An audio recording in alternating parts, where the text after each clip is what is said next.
గుంటూరులో పరువు హత్య కలకలం రేపుతోంది. సో దీనికి సంబంధించిన బ్రేకింగ్ న్యూస్ ని మనం చూస్తున్నాము. ఒక వ్యక్తి ప్రేమ వివాహం చేసుకున్నాడని తెలిసి ఆ వ్యక్తిని నడి రోడ్డుపైనే పొడిచి అతి కిరాతకంగా హత్య చేశారు. ఎవరైతే వివాహం చేసుకున్నారో ఆ యువతికి సంబంధించిన సోదరుడు, అతను అదేవిధంగా ఆయనతో పాటు మరో ఇద్దరు, మొత్తం ముగ్గురు కలిసి నడి రోడ్డు పైన ఎవరైతే ప్రేమ వివాహం చేసుకున్నాడో ఆ వ్యక్తిని నడి రోడ్డు పైన పొడిచి దారుణంగా హత్య చేశారు. ఈ ఘటన గుంటూరులో కలకలం సృష్టిస్తోంది. తన చెల్లిని పెళ్లి చేసుకున్న గణేష్ ను అయితే ఈ విధంగా హత్య చేశాడు సోదరుడు. పొన్నూరు రోడ్డులో పట్టపగలే గణేష్ మర్డర్ అయితే జరిగింది. యువతి సోదరుడితో పాటు గణేష్ పై మరో ఇద్దరు యువకులు కూడా దాడి చేశారు. పలకలూరుకు చెందిన యువతిని ప్రేమ వివాహం చేసుకున్నాడు గణేష్. అయితే ఈ ప్రేమ వివాహము నచ్చక ఆ సోదరుడితో పాటు మరొక ఇద్దరు కూడా, అంటే సోదరుడికి సంబంధించిన స్నేహితులు కావచ్చు, లేదంటే బంధువులు కావచ్చు, మరో ఇద్దరు యువకుల సాయంతో మొత్తం ముగ్గురు కలిసి ప్రేమ వివాహం చేసుకున్న ఆ యువకుణ్ణి అతి దారుణంగా నడి రోడ్డుపైనే పొడిచి చంపిన సంఘటన గుంటూరులో చోటు చేసుకుంది. రక్షణ కోరుతూ గతంలో కూడా పోలీసులను ఆశ్రయించాడు గణేష్. అయితే తన చెల్లిని ఆ గణేష్ అనే వ్యక్తి వివాహం చేసుకున్నాడు, ప్రేమ వివాహం. ప్రజెంట్ మనము ఆ పెళ్లికి సంబంధించిన ఫోటోను మనం బిగ్ టీవీ స్క్రీన్ పైన మీరు చూడొచ్చు. సో ఇద్దరు కూడా లవ్ మ్యారేజ్ చేసుకున్నారు. సో ఈ లవ్ మ్యారేజ్ ని ఇష్టపడకుండా వారి యొక్క కుటుంబ సభ్యులు, అంటే ఆ యువతికి సంబంధించిన కుటుంబ సభ్యులు ఎవరైతే ఉన్నారో ఆ యువతికి సంబంధించిన సోదరుడు, అదేవిధంగా ఆయనతో పాటు మరొక ఇద్దరు యువకులు, మొత్తం ముగ్గురు కలిసి ఆ గణేష్ అయితే ఎవరైతే పెళ్లి చేసుకున్నారో వాళ్ళ చెల్లిని పెళ్లి చేసుకున్న ఆ వ్యక్తి, ఆయన పేరు గణేష్ అని తెలుస్తోంది. సో ఆ వ్యక్తిని నడి రోడ్డు పైన గుంటూరులో అతి కిరాతకంగా పొడిచి మరీ చంపారు. నడి రోడ్డు పైన అందరూ చూస్తుండగానే ఈ ఘటన అయితే చోటు చేసుకుంది. అతనితో పాటు మరొక ఇద్దరు యువకులు కూడా ఈ దాడికైతే పాల్పడ్డారు. అదేవిధంగా మేము ప్రేమ వివాహం చేసుకున్నాము, మాకు రక్షణ కల్పించండి, మాకు ప్రాణ భయం ఉంది అంటూ కూడా గణేష్ ఇంతకు ముందు కూడా పోలీస్ స్టేషన్ లో వెళ్లి పోలీసులకు కంప్లైంట్ చేశాడు. నాకు రక్షణ కల్పించండి అంటూ పోలీసులను కూడా రిక్వెస్ట్ చేసిన సందర్భాలు నెలకొన్నాయి. మరి అంత జరుగుతున్నప్పుడు పోలీసులు ఎందుకు యాక్షన్స్ తీసుకోలేదా? మరి ప్రాణానికి హాని ఉంది, నాకు రక్షణ కల్పించాలి, ప్రాణ భయంతో నాకు రక్షణ కల్పించమని పోలీసులను కూడా గతంలోనే గణేష్ ఆశ్రయించినట్టుగా సమాచారం ఉంది. మరి పోలీసులు అతనికి రక్షణ కల్పించలేదా? మరి ఏం జరిగింది? అంత పట్టపగలే దారుణ హత్య జరుగుతున్నప్పుడు పోలీసులు దీనికి సంబంధించిన అంత జరుగుతున్నప్పుడు చూస్తూ ఊరుకున్నారా అక్కడున్న స్థానికులంతా కూడా? మరి ఏం జరిగింది? అంత కోపోద్రిక్తంగా వెళ్ళి హత్య చేయాల్సిన అవసరము సోదరికి సంబంధించిన సోదరుడికి ఏముంది అనేది కూడా తెలియాల్సిన పరిస్థితి నెలకొంది. అసలు ఏం జరిగింది, ఘటన ఎప్పుడు చోటు చేసుకుంది, దీనికి సంబంధించిన పూర్తి డీటెయిల్స్ మా ప్రతినిధి సాయి శంకర్ అందిస్తారు. సాయి శంకర్, గుంటూరులో ఒక పరువు హత్య కలకలమైతే సృష్టిస్తోంది. తన చెల్లిని ప్రేమ వివాహం చేసుకున్నాడని చెప్పి ఆ వ్యక్తిని, అంటే గణేష్ ని అతి దారుణంగా పొడిచి చంపిన సంఘటన నెలకొంది. దీనికి సంబంధించి పోలీసులు ఏమంటున్నారు? ఈ ఘటన ఎగ్జాక్ట్ గా ఎప్పుడు జరిగింది? మధ్యాహ్నం సమయంలో ఈ హత్య పొన్నూరు రోడ్ లో, గుంటూరు నగరంలోని పొన్నూరు రోడ్ లో గణేష్ అనేటటువంటి యువకుడిని దుర్గారావు అనే యువకుడు దారుణంగా కత్తితో పలుమార్లు పొడిచి దారుణంగా చంపడం జరిగింది. అయితే స్థానికంగా ఉన్న వాళ్ళు వెంటనే అలర్ట్ అవడం, పోలీసులకు సమాచారం ఇచ్చారు. అప్పటికే దుర్గారావు అక్కడి నుంచి పరారవటం జరిగింది. గణేష్ మాత్రం తీవ్రమైనటువంటి రక్తస్రావం అవడంతో అక్కడే చనిపోయినట్లు కూడా పోలీసులు నిర్ధారించారు. తర్వాత గుంటూరు జీజీహెచ్ కి అతన్ని తరలించిన జీజీహెచ్ లో వైద్యులు పరిశీలించి చనిపోయారు అనే విధంగా నిర్ధారించారు. దీంతో కుటుంబ సభ్యులకు సమాచారం అందించడం, వాళ్ళు అక్కడికి రావడం జరిగింది. ఈ హత్య అంతా కూడా ఒక రకంగా ప్రేమ వివాహం చేసుకున్నారు అనేటటువంటి ఒకే ఒక అక్కసుతో అమ్మాయికి సంబంధించి కీర్తి అనేటటువంటి యువతి ఎవరైతే ఉందో వాళ్ళ సోదరుడే ఈ గణేష్ ని దారుణంగా హత్య చేసినట్లు కూడా ప్రాథమికంగా నిర్ధారిస్తున్నారు.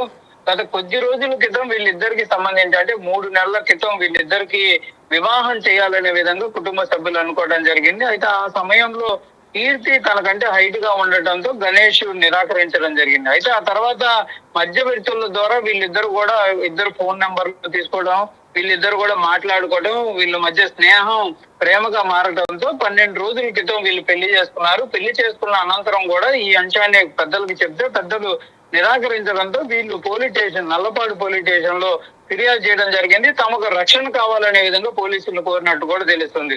అయితే ఈ 12 రోజులు వీళ్ళిద్దరు కూడా అబ్బాయి దగ్గర ఉండటం జరిగింది. పొన్నూరుకు సంబంధించి అతను ఒక ఎలక్ట్రికల్ ఆఫీస్ లో కూడా పనిచేస్తున్నట్లు కూడా బంధువులు చెప్తున్నారు. దీంతోనే కొలకలూరుకి చెందినటువంటి కీర్తి వాళ్ళకి సంబంధించినటువంటి వాళ్ళ సోదరుడు ఎవరైతే దుర్గారావు ఉన్నారో ఆ దుర్గారావు తీవ్రంగా ఈ అంశాన్ని పరిగణనలో తీసుకోవటం, తమకు తెలియకుండా తమ సోదరిని ఎలా పెళ్లి చేసుకుంటాడు అంటూ కూడా పలుసార్లు బంధువులతో కూడా వివాదానికి పడినట్టు తెలుస్తుంది. బంధువులు వారించినప్పటికీ కూడా ఈ రోజు మధ్యాహ్నం సమయంలో గణేష్ వెళ్తున్నటువంటి నేపథ్యంలో వెంబడించి మరీ కత్తితో దారుణంగా హత్య చేయడం జరిగింది. అయితే ఇదంతా కూడా ఆ బంధువులు అయితే చనిపోయిన గణేష్ కి సంబంధించినటువంటి బంధువులు ఎవరైతే ఉన్నారో వాళ్ళైతే తీవ్ర ఆవేదన వ్యక్తం చేస్తున్నారు. గణేష్ అనేటటువంటి యువకుడు ఎవరితో వివాదాలకు వెళ్లేవాడు కాదు, తన పని తను చేసుకునేవాడు. అసలు ఈ అమ్మాయిని పెళ్లి చేసుకోకపోతే మా అబ్బాయి బతికేవాడు అనే విధంగా కూడా గణేష్ కి సంబంధించినటువంటి నాయనమ్మ అయితే తీవ్ర ఆవేదనతో మీడియాతో కూడా మాట్లాడుతున్నటువంటి పరిస్థితులు ఉన్నాయి. అయితే తల్లి ప్రస్తుతం నల్లపాడు పోలీసులకి ఫిర్యాదు చేస్తున్నటువంటి పరిస్థితి ఉంది. మొత్తంగా బంధువులంతా మాత్రం అతని పైన ఎవరైతే దుర్గారావు హత్య చేసినటువంటి దుర్గారావు పైన కఠినంగా చర్యలు తీసుకోవాలంటున్నారు. ఎందుకంటే ఆ పెళ్లి జరిగింది, ఒకే కులానికి చెందిన వాళ్ళు, సరే ఇంట్లో వాళ్ళు ఒప్పుకోకపోయినా వాళ్ళు పెళ్లి చేసుకున్నారు అనేటటువంటి అంశం, ఆ అబ్బాయికి ఉద్యోగం వచ్చింది అనేటటువంటి ఆనందం రెండూ కూడా ఒక్కసారిగా దూరం చేసినటువంటి అంశం. కాబట్టి కంపల్సరిగా మా అబ్బాయిని దూరం చేసినటువంటి దుర్గారావుని కఠినంగా చర్యలు తీసుకోవాలనే విధంగా చెప్తున్నారు. ప్రస్తుతం పాతగుంటూరు పోలీసులు అయితే దీనికి సంబంధించిన దానిపైన విచారణ చేస్తున్నారు. నల్లపాడు పరిధిలో ఈ గణేష్ కి సంబంధించినటువంటి కుటుంబ సభ్యులు ఉంటున్నటువంటి నేపథ్యంలో నల్లపాడు పోలీస్ స్టేషన్ లో వాళ్ళు ఫిర్యాదు చేశారు.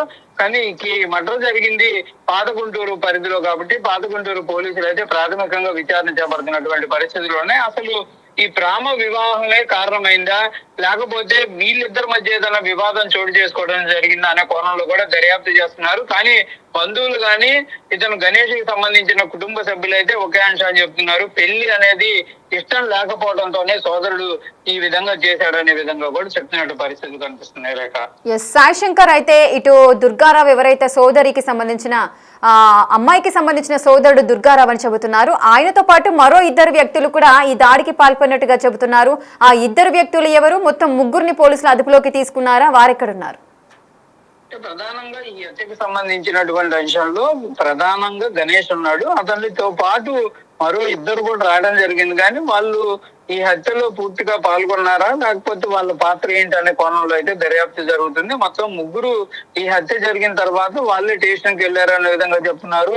పారిపోతున్న తరుణంలో కొంతమంది పట్టుకున్నారు అంటున్నారు. ఏదైనా పోలీసులు దీనిపైన ఇంకా క్లారిటీ ఇవ్వాల్సినటువంటి పరిస్థితులు ఉన్నాయి. ప్రస్తుతానికి మాత్రం ఈ హత్య చేసిన దుర్గారావు పోలీసుల అదుపులోనే ఉండడం జరిగింది. కాబట్టి అసలు హత్యకి ఏ విధంగా ప్లాన్ చేశారు, ఏమన్నా అతనే డైరెక్ట్ గా చంపడం జరిగిందా, లేకపోతే ఈ ఇద్దరులో ఎవరికైనా సుపారీ ఇచ్చి చంపిన తర్వాత అక్కడికి ఆ దుర్గారావు వెళ్ళాడా, ఇది కూడా తేలాలి. స్థానికులు చెప్తున్నటువంటి అంశం మాత్రం గణేష్ అనేటటువంటి వ్యక్తి వెళ్తున్నటువంటి నేపథ్యంలో దుర్గారావు దారుణంగా అతన్ని పట్టుకోవడం, ఫస్ట్ కొట్టడం, తర్వాత కత్తితో పడవడం జరిగిందనే విధంగా చెప్తున్నారు. ఏదైనా కూడా అక్కడ అందుబాటులో ఉన్న సీసీటీవీ ఫుటేజ్ ని కూడా పోలీసులు పరిశీలిస్తున్నారు. అయితే ఇంకా క్లారిటీగా ఆ హత్య జరిగినటువంటి ప్రాంతంలో ఉన్నటువంటి సీసీటీవీ ఫుటేజ్ అయితే ఇంకా రావాల్సినటువంటి అంశం ఉంది. కాబట్టి ఏం జరిగింది, ఈ ముగ్గురా లేకపోతే మరి కొంతమంది ఏమన్నా ఒక వెహికల్ లో వచ్చి వాళ్ళు అక్కడ కాకపోతే ఇంకో చోట ఏమన్నా వెయిట్ చేస్తారన్నారా, ఇది కూడా తెలియాలి.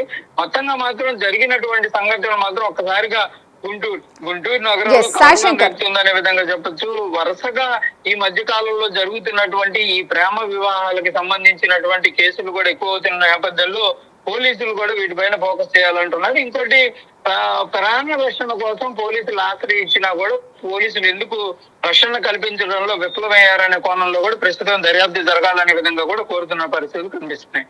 అయితే రైట్ సాయి శంకర్, మరి గణేష్ ఇంతకు ముందు గతంలో కూడా నాకు ప్రాణహాని ఉందంటూ కూడా పోలీసుల రక్షణ కోరాడు అని చెబుతున్నారు. మరి పోలీసుల నిర్లక్ష్యమే వీని ప్రాణాలను తీసింది అని అనుకోవచ్చా, లేదంటే ఈ పోలీస్ స్టేషన్ల పరిధి డిఫరెంట్ గా ఉండడం వల్ల ఏం చేయలేకపోయారా? దీనికి సంబంధించిన క్లారిటీ ఇవ్వండి. అంటే ప్రధానంగా ఈ పెళ్లిళ్ళు అనేది ప్రేమ వివాహాలు చేసుకున్న జంటలు వెంటనే పోలీసులను అప్రోచ్ అవుతారు. కుటుంబ సభ్యులు అంటే ఇటు అమ్మాయి గాని అబ్బాయికి గాని ఇద్దరు ఎవరో ఒకరు నిరాకరించేటటువంటి పరిస్థితులు ఉంటాయి కాబట్టి వాళ్ళకి కౌన్సిలింగ్ ఇచ్చే ప్రక్రియ కొనసాగుతుంది. ఆ కౌన్సిలింగ్ లో కూడా అనేక అంశాలు పరిగణనలో తీసుకొని వాళ్ళకి చెప్తారు.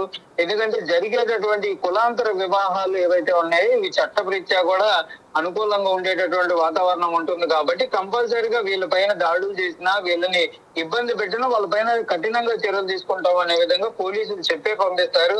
కౌన్సిలింగ్ కూడా ఇస్తారు. అప్పటికప్పుడు అక్కడ తల్లిదండ్రుల ఆగ్రహానికి లోనైనా వారి ఆగ్రహం పోయే విధంగా పోలీసులు కౌన్సిలింగ్ అనేది జరిగే పరిస్థితులు ఉంటాయి. కానీ అక్కడ కూడా జరగకపోయినా కొంత సమయం తర్వాత మళ్ళీ పిలిపించి మాట్లాడేటటువంటి పరిస్థితులు ఉంటాయి. ఈ జంటలు ఎవరైతే పెళ్లి చేసుకుంటారో వాళ్ళకు కూడా కౌన్సిలింగ్ ఇస్తారు. అంటే ప్రేమ వివాహం చేసుకోవడం ఎంత ముఖ్యమో తర్వాత వాళ్ళ జీవితం కూడా అదే విధంగా ముందుకు వెళ్ళాలనే విధంగా పోలీసులు అయితే కౌన్సిలింగ్ ఇస్తారు. కానీ వీళ్ళు ఫిర్యాదు చేశారు, ఆ కౌన్సిలింగ్ కూడా జరిగిందనే విధంగా అంటున్నారు. కానీ ఆ సమయంలో మరి ఆగ్రహానికి లోనైనటువంటి ఈ సోదరుడు ఉన్నాడా, ఇతనికి వాళ్ళు కౌన్సిలింగ్ ఇచ్చారా లేదా, అసలు ఈ కులాంతర వివాహం జరిగిన తర్వాత వీళ్ళిద్దరు అంటే ఇప్పుడు వీళ్ళిద్దరు ఒకే కాస్ట్ అవటం, యాదవులు అవటంతో అది కూడా లేదు. అంటే కులం తక్కువ అంశాలు కానీ కులం ఇవేవి లేవు. ఇద్దరు ఒకే వర్గం వాళ్ళు కాబట్టి కంపల్సరీగా పోలీసులు అయితే ఇద్దరిని సయోధ్య చేశారు అనే విధంగా చెప్తున్నారు. మరి ఎందుకు వీళ్ళ పైన ఇంత ఆగ్రహంగా అతను చేయడం జరిగింది అనేది కూడా ముందు దర్యాప్తు జరగాలి. కాబట్టి పోలీసులు అయితే ప్రాథమికంగా నిర్ధారిస్తుంది ఏంటంటే అతనికి ఇష్టం లేకపోవడం, 10 సార్లు ఇంట్లో కూడా ఈ అంశం పైన గొడవ పడినటువంటి పరిస్థితులు ఉన్నాయి. ఎవరు కూడా తమకు మళ్ళీ వచ్చి ఫిర్యాదు చేసిన నేపథ్యం లేదు కాబట్టి మేము ఫోకస్ చేయలేదు అనే విధంగా పోలీసులు చెప్తున్నారు. కానీ ఆ రోజు ప్రాణ రక్షణ కోసం ఇచ్చిన ఫిర్యాదు ఆధారంగా కూడా కంపల్సరీగా పోలీసులు అయితే కొంత నిర్లక్ష్యంగా ఉన్నారు అనేది చెప్పొచ్చు. ఎందుకంటే కంపల్సరీగా ఇంత ఆగ్రహంగా ఉన్నటువంటి వ్యక్తుల్ని మరింత కౌన్సిలింగ్ ఇవ్వాల్సినటువంటి పరిస్థితులు ఉంటాయి. కాబట్టి మరి ఇది ఎందుకు జరిగింది ఏంటి అనేది కూడా దర్యాప్తు చేయాల్సినటువంటి పరిస్థితులు ఉన్నాయి. కొద్దిసేపటికి ఈ అంశం పైన టీవీ ప్రతినిధులు ఎస్పీతో మాట్లాడినప్పుడు కూడా ఎస్పీ కూడా చెప్పారు కంపల్సరీగా కేసుకు సంబంధించి దర్యాప్తు అనేది చేస్తాము, 2-3 రోజుల్లో ఒక క్లారిటీ తీసుకొని వస్తామనే విధంగా చెప్పారు. ఇప్పటికే ఎవరైతే ఈ నిందితులు ఉన్నారో వాళ్ళు అదుపులో ఉన్నట్లు కూడా నిర్ధారించినటువంటి పరిస్థితి ఉంది. కాకపోతే ఇది జరిగింది డైరెక్ట్ గా గణేష్ చేశాడా లేకపోతే మరి ఎవరి కోణం ఏమైనా ఉందా అనేది, గణేష్ పైన దాడి ఏది దుర్గారావు చేశాడా లేకపోతే ఇంకెవరైనా చేసినటువంటి పరిస్థితి ఉందా అనేది కూడా చూడాలి. అంటే వీళ్ళిద్దరి మధ్య ఏదైనా వివాదం చోటు చేసుకుంటే ఇదే కారణమా అనేది తేలితే కనుక కంపల్సరీగా ఈ అంశం కొలుక్కొచ్చే అవకాశాలు ఉన్నాయి. చనిపోయినటువంటి గణేష్ కు సంబంధించినటువంటి అంశంలో బంధువులు ఎవరైతే ఉన్నారో ఇప్పుడు వాళ్ళంతా మాచిరి దగ్గరకు వచ్చారు. వాళ్ళు దూరం నుంచి వచ్చిన వాళ్ళు గణేష్ కి అత్యంత సమీపంగా ఉన్న తల్లిదండ్రులు అయితే రావాల్సిన పరిస్థితి ఉంది కాబట్టి వాళ్ళు వచ్చిన తర్వాత మరింత క్లారిటీ వచ్చే అవకాశాలు కనిపిస్తుంది. Right, thank you Sai Shankar, thanks for the details. ఇక గుంటూరులో లవ్ మ్యారేజ్ చేసుకున్న యువకుడి దారుణ హత్య జరిగింది.